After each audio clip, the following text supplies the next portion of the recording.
영혼을 깨우는 지혜의 샘물 정원지음 2장 인생. 인생은 하나님을 알아가며 진리를 알아가는 과정입니다. 여행이 길어질수록 육체는 쇠전하나 우리의 속사람은 날로 새로워집니다. 20. 만남. 인생은 만남을 위해서 있습니다. 사랑하는 사람과의 만남, 친밀한 법과의 만남, 그것은 바로 행복입니다. 그러나 가장 축복된 만남은 살아계신 주님과의 만남입니다. 21. 살아있음. 살아있다는 것은 참 행복한 일입니다. 사랑한다고 말을 할 수도 있고 손을 잡아줄 수도 있고 웃어줄 수도 있습니다. 죽은 후에는 더 이상 기회가 없을 것입니다. 눈의 즐거움. 삼손은 들릴라의 미모를 사랑했습니다. 그의 눈은 그녀의 아름다움을 즐겼습니다. 그 결과 그의 눈은 뽑히고 말았습니다. 당신의 눈이 TV와 컴퓨터가 주는 즐거움에 너무 빠지지 않게 하십시오. 세상의 즐거움에 아름다움에 취할 때 거기에는 혹독한 대가가 있습니다. 23. 장점. 압살롬은 유난히 머릿결이 숱이 많고 아름다웠습니다. 그는 그것을 몹시 자랑스럽게 여겼습니다. 그러나 그는 전쟁 중에 달아나다가 그만 머리칼이 나무에 걸려 죽고 말았습니다. 머리가 짧았더라면 그는 살아있을 수도 있었을 것입니다. 당신의 장점을 너무 자랑하지 마십시오. 오히려 장점이 불행을 가져올 수도 있습니다. 사람이 실족하는 것은 많은 경우 자기의 약점이 아니고 자기가 자랑하는 장점입니다. 24. 운명. 사람들이 당신을 욕하든 칭찬하든 당신의 운명은 바뀌지 않습니다. 오직 하나님만이 당신의 삶을 결정하십니다. 25. 체질. 어떤 사람은 큰 소리로 화내고 어떤 사람은 작은 소리로 화를 냅니다. 어떤 사람은 큰 소리로 울고 어떤 사람은 조용히 흐느끼 웁니다. 큰 소리로 더 많은 분노를, 작은 소리가 작은 분노를 나타내지는 않습니다. 크게 운다고 슬픔이 더 큰 것도 아니고 작게 운다고 슬픔이 작은 것도 아닙니다. 그것은 모두 각 사람의 체질에 불과합니다. 26. 인생. 인생에는 산과 골짜기가 있습니다. 인생의 전반부를 힘들게 보낸 사람은 대체로 후반부가 평탄합니다. 반대로 전반부를 쉽게 보낸 사람은 후반부에서 고생합니다.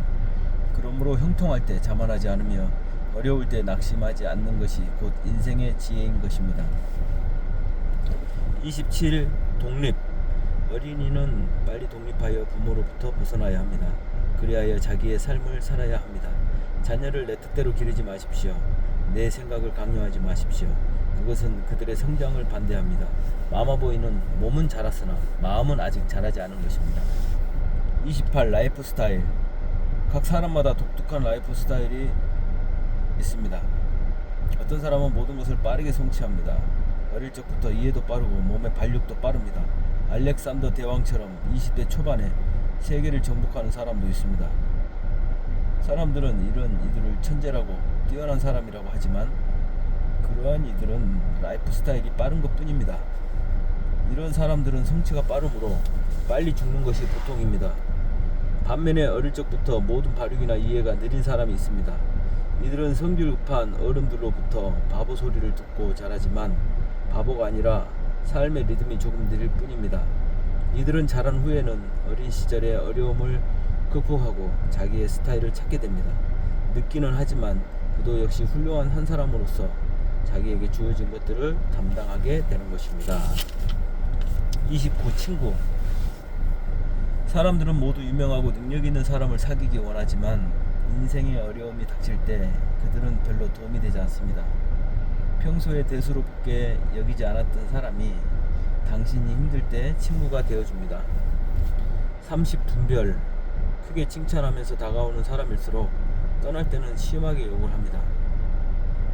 그러므로 사람의 말을 지나치게 신뢰하는 것은 좋지 않습니다. 마음이란 항상 바뀌는 것입니다. 내일 어떻게 될지 그것은 아무도 모릅니다. 오직 주님만이 우리의 신뢰 대상입니다. 31. 시력. 어린이들은 시야가 좁습니다. 그러므로 멀리 보지 못합니다. 공을 잡으러 가다가 달려오는 차를 보지 못합니다. 젊은이들의 사랑도 그와 같아서 사랑에 빠지면 달려드는 많은 위험을 보지 못합니다. 32. 1등. 이런 광고의 멘트가 있었습니다. 아무도 2등을 기억하지 못합니다. 오직 1등 뿐입니다. 그러나 주님은 2등도 꼴찌도 기억하십니다. 사람들은 1등을 기억하고 위대한 사람을 기억하지만 주님은 1등도 아니고 위대한 사람도 아닌 겸손하며 충성된 주의 종들을 기억하십니다. 33. 성취. 유명인, 부자, 성공자들은 많은 사람들에게 선망의 대상이지만 그들은 결코 영원히 그 자리에 머물러 있지 않습니다. 그리고 진정한 성취를 했다고 보기 어렵습니다.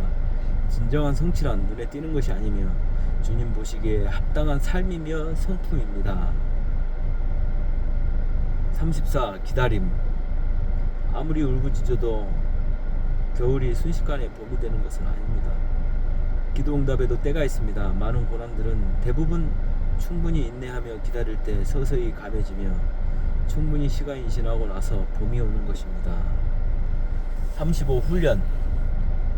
이혼, 사별, 버림받음, 질병 등 인생 대부분의 고통은 영혼의 성숙을 위해서 오는 것입니다. 영혼의 만족과 가는 길을 알지 못하고 겉사람의 행복에 집착하고 있을 때 주님께서는 고통을 통하여 우리의 시선, 관점을 바꾸십니다. 우리가 눈을 뜨고 배우게 될 때 고통은 사라지게 될 것입니다. 36. 갈등. 겉사람이 평탄하고 행복하면 속사람이 괴롭습니다. 겉사람이 고통을 겪으면 속사람은 눈을 뜹니다. 이 두 사람의 갈등과 싸움, 변화, 발전의 과정이 곧 인생인 것입니다. 37. 연극. 영화에 빠져서 주인공의 모습에 울고 웃지만 언젠가 영화는 끝나고 우리는 집으로 가야 합니다. 인생도 마찬가지로 우리가 맡은 배역은 언젠가 끝이 나고 우리는 집으로 본향으로 가야 합니다. 이 땅의 삶은 연극의 배역과 같은 것이며 우리는 연극과 같은 맡은 배역에 지나치게 몰입하여 돌아갈 집의 기억을 잊어서는 안됩니다. 그 사람의 연기에 몰입하지만 속사람은 돌아갈 집을 기억합니다. 그것이 바로 영혼의 감각인 것입니다. 38. 열매. 열매는 아무 때나 맺을 수 있는 것이 아닙니다. 복 있는 사람도 물가에 심긴 나무도 시절을 쫓아 과실을 맺습니다. 겨울에는 과실이 없으며 그때는 오직 기다려야 합니다. 39. 사명. 태어날 때부터 바깥의 기질을 가진 사람이 있고 내면의 기질을 가진 사람이 있습니다. 바깥의 사람은 활동적이고 영악하며 삶의 많은 부분에서 유능합니다. 그러나 이들은 영혼과 본질과 의미를 좋아하지 않습니다. 내면의 사람은 본질과 영혼과 진리에 관심이 있으나 바깥의 삶에 어설프고 무능합니다. 내면의 사람을 답답하다고 다그치지 말며 외적인 사람을 수준 낮다고 판단하지 마십시오. 이들은 맡은 사명이 다를 뿐이며 각자에게 맡겨진 것들을 수행하게 될 것입니다. 40. 섭리. 인생에는 산과 골짜기가 있습니다. 산이 높으면 골짜기도 깊습니다. 산이 낮으면 골짜기도 낮습니다. 누군가가 큰 기쁨을 기대한다면 그는 그만큼 큰 고통도 감수해야 합니다. 41. 기질. 사람은 기질적으로 지배인이거나 의존인의 어느 한쪽에 가깝습니다. 지배인은 남을 소유하고 지배하려는 성향이 강하며 적극적이고 공격적인 면이 있으며 의존적인 사람은 온유하지만 소극적입니다. 지배인들끼리 만나면 싸움과 갈등이 많으며 의존인들끼리 만나면 싸움은 없으나 활력이 부족하고 무기력해집니다. 지배인과 의존인은 서로 상대에게 끌리게 됩니다. 지배에도 의존에도 다 부작용이 있으며 우리는 주님께만 지배를 받으며 사람에게는 의존하지도 지배하지도 않는 자유인으로 살아야 하는 것입니다. 42. 인도하심. 원하지 않는 일, 귀찮은 일, 힘든 일도 주님이 허락이 없이는 이루어지지 않습니다. 우리가 뭔가 배울 필요가 있을 때만 주님께서는 그것들을 허용하십니다. 경험과 깨달음. 모세는 120년을 살았습니다. 첫 40년간 그는 할 수 있다고 외쳤습니다. 그러나 그는 아무것도 이루지 못했습니다. 두 번째 40년간 그는 할 수 없다고 하고 푸념했습니다. 실제로 그는 무기력했습니다. 세 번째 40년간 그는 주님은 할 수 있으시다 라고 외쳤습니다. 그 결과 그는 풍성한 사역을 감당하였습니다. 우리는 인생의 과정, 실패의 경험을 통하여 진정한 깨달음을 얻게 되며 자기를 비우고 주님의 통로가 되어가는 것입니다. 44. 경고. 별로 기도하지도 않았는데 주님은 간절하게 붙잡고 있었던 것도 아닌데 모든 상황이 좋게 돌아간다면 너무 좋아하지 마십시오. 조심하십시오. 그것은 재앙의 시초일 수도 있습니다. 45. 인도. 사도 바울은 항상 성령님과 동행하며 그분의 인도를 받았지만 말할 수 없는 고난과 역경을 겪었습니다. 성령께서는 우리를 바른 길로 인도하시지 고통이 없는 삶으로 인도하시는 것은 아닙니다. 46. 재산. 여성들은 아름다운 외모와 날씬한 몸매를 얻기 위해서 몹시 애를 씁니다. 외모에 자신이 있는 사람들은 긍지로 가득하며 당당합니다. 그러나 진정한 인생의 위기가 닥칠 때 외적인 아름다움은 아무런 도움이 되지 않습니다. 믿음, 지혜, 영적 통찰력, 겸손, 인내, 순결함, 이런 내면의 아름다움들이 정말 중요한 순간에 우리에게 진정한 도움을 줄 수 있는 것입니다.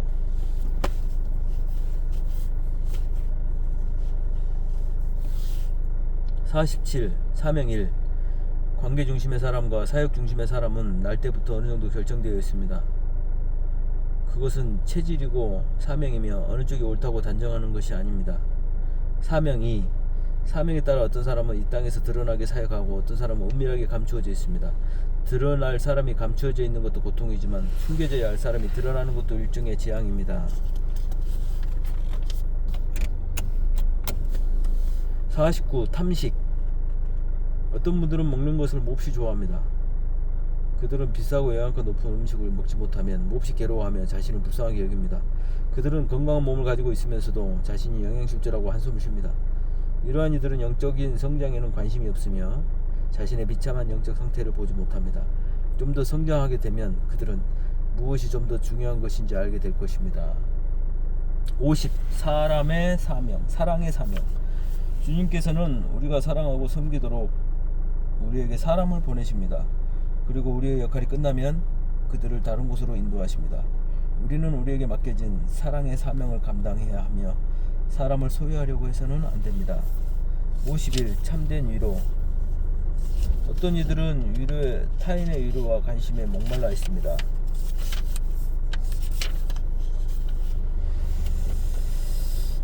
그는 누군가가 자신에게 관심을 보이며 몹시 기뻐하며 사람에게 위로받고 힘을 얻는 것을 좋아합니다. 어릴 때에는 주님께서 이런 것을 내버려 두시지만 좀 더 성장하면 주님은 이러한 위로가 끊어지게 하십니다. 그리하여 외로운 상태로 두십니다. 왜냐하면 세상의 위로와 사람의 위로로 채워질 때 그는 주님의 위로를 받아들일 곳이 없기 때문입니다. 그러므로 외로움과 고독함 속에서 절망하는 이들은 이로 인하여 기도하게 되어 주님의 위로를 얻게 되고 그리하여 오히려 그 외로움을 기뻐하게 되는 것입니다. 52. 실족. 남의 불행이나 넘어짐에 대해서 쉽게 함부로 말하는 사람에 대하여 하나님께서는 그에게 당하는 사람의 마음과 입장을 이해할 수 있도록 비슷한 상황과 일을 경험하게 하십니다. 입장을 바꿔놓기도 하십니다.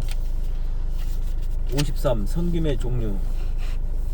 그리스도인은 누구나 섬김의 사명이 있지만 그 섬김의 분야는 다 다릅니다. 어떤 분은 언어로 잘 섬기며 행동으로 섬기는 면은 부족합니다. 어떤 분은 음식 장만이나 행동을 통하여 섬기는 것은 잘하지만 언어나 마음으로 섬기는 면이 부족합니다. 어떤 분들은 깨달음이 많아서 가르침으로 잘 섬기지만 정서적으로 메마른 면이 있어서 조금 딱딱하고 정이 없게 느껴집니다. 어떤 분들은 일이 서투르지만 감수성에 예민하여 사람의 마음을 잘 알고 위로와 평안함을 줍니다. 그 모든 것은 부르심이며 어떤 것이 좋고 나쁘고 할 수 없습니다. 그리스도인들은 모두가 섬길 수 있는 달란트가 있으며 자신의 사명을 깨닫고 봉사할 때 참 기쁨을 경험할 수 있는 것입니다. 54. 과장. 어떤 분은 말을 할 때마다 거짓말을 하는 것은 아니지만 무엇인가 항상 보태며 과장을 합니다. 사람들의 관심을 끌기 위하여 또는 자신을 돋보이게 하고 싶어서 등의 여러 가지 이유로 말을 보태며 과장합니다. 하지만 그것은 거짓에 속한 것입니다. 약간의 과장도 역시 거짓입니다. 주님은 기뻐하시지 않는 것입니다. 그것은 영혼을 허탈하게 만들며 점점 더 영혼의 감각을 마비시킵니다. 당신의 언어와 의식이 주님께 속한 것이 되게 하십시오. 주님 앞에서 말하고 어디서나 항상 주님을 의식하십시오. 당신이 항상 주님 안에 거하게 될 때 당신의 공고함도 사라지며 당신의 말도 영혼도 온전한 평화 속에 거하게 될 것입니다. 55. 가시. 주님께서는 우리 속에 악성을 다루시기 위하여 우리 주변에 가시의 사람을 보내십니다. 우리는 가시에 찔려 아픔을 겪으며 다른 곳으로 피하고 싶어 합니다. 하지만 그곳에도 역시 가시가 있으며 우리는 피할 곳이 없습니다. 문제는 가시가 아니며 우리 속의 자아와 좁은 마음입니다. 가시는 우리의 악을 드러내며 우리의 완악함과 사랑 없음을 보여주는 도구입니다. 우리가 도피하지 않고 십자가와 가시를 받아들일 때 우리의 영혼은 평화를 누리게 됩니다. 그렇게 우리의 영혼은 조금씩 성장하며 주님 앞으로 나아가게 되는 것입니다. 심고 거두는 것. 남을 미워하는 것은 고통의 씨앗을 심는 것입니다. 원망을 늘어놓는 것도 재앙의 씨를 심는 것입니다. 사람들은 날마다 각종 재앙의 씨를 심으면서도 그 열매가 다가오면 억울해하고 놀랍니다. 그러나 우리의 모든 인생은 뿌린 대로 거두는 것입니다. 사랑을 심어 미움을 거둔 자도 없으며 불평을 심어 행복을 거둔 자도 없습니다. 성경은 우리에게 이 법칙을 계속 확인시켜 줍니다. 광야에서 방황하던 모든 이스라엘 백성들은 원망하고 불평하다가 다 광야에서 죽었습니다. 오직 여호수아와 갈렙만이 살아서 약속의 땅 가나안 땅에 들어갔습니다. 그 두 사람은 주위의 모든 사람들이 재앙의 씨를 심고 있을 때 같은 씨앗을 심는 것을 거부했던 것입니다. 57. 기회. 가게에서 물건을 산 후 잠시 다른 생각을 하다가 잔돈을 거슬러 받는 것을 잊었습니다. 집에 와서 비로소 생각이 나서 다시 가게로 가서 잔돈을 요구했더니 그는 돌려주지 않았습니다. 돈은 약간 손해를 보았지만 귀중한 교훈을 얻었습니다. 비록 자기의 권리라고 하더라도 시간을 놓치면, 기회를 놓치면 그것을 주장할 수 없다는 것입니다. 58. 관점. 많은 사람들이 인생살이의 고통으로 웁니다. 많은 사람들이 삶의 희열로 웃습니다. 그러나 언젠가 영혼이 열리고 우리의 눈이 열리면 우리는 우리의 고통이 행복인 것을 알게 될 것입니다. 우리는 우리의 희락이 행복이 아니었음을 알게 될 것입니다. 우리는 진정 구해야 할 것을 구하지 않았으며 별로 중요하지 않는 것에 너무 마음을 쏟았음을 알게 될 것입니다. 우리는 우리의 소원이 이루어지지 않은 것을 감사하게 될 것이며 우리의 기도가 응답되지 않은 것을 기뻐할 것입니다. 그때가 되면 우리는 우리의 삶에 너무나 아름답고 감사해야 할 일들이 많았으며 진정 우리에게 많은 은총이 부어졌음을 이해하게 될 것입니다. 우리는 우는 자가 복이 있으며 웃는 자가 화가 있다는 주님의 말씀도 아무것도 염려하지 말라는 주님의 말씀도 이해할 수 있게 될 것입니다. 영혼이 열리는 그 순간에는 말입니다. 감사합니다.